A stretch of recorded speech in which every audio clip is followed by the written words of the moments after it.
Hello guys, pag-usapan lang natin si Catherine Bernardo. Nag-iingat pa rin pero nagbubukas na kay Alden Richard ng mga lihim na hindi natin alam kung ano ang napapag-usapan nila.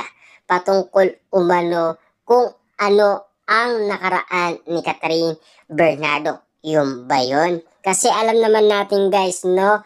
Nag-uusap na sila ng kanilang mga nararamdaman.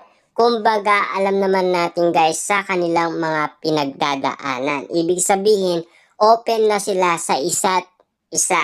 Lalo-lalo na guys, napapag-usapan na rin ang kanilang closeness dahil alam naman natin guys, ang sagot ni Alden Richard ay 100% at si Catherine Bernardo ay 87%. At alam naman natin guys, hindi naniniwala ang karamihan sa sagot ni Catherine Bernardo na 87%. Kasi alam naman natin guys, no, kinagulat ng karamihan ang kilig moment na pinakita ni na Alden Richard at Catherine Bernardo. Bawat witness kasi guys, merong ibig sabihin.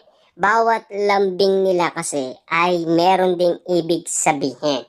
Karamihan guys sa lahat ng mga sinasabi nila na talagang tinatago man ni Catherine Bernardo at Alden Richard pero nalalaman pa rin guys ng ibang tao. Kita nyo naman guys, no, kahit na si Alden Richard ay nagugulat umano sa lahat ng mga kumakalat na issue sa lahat ng social media.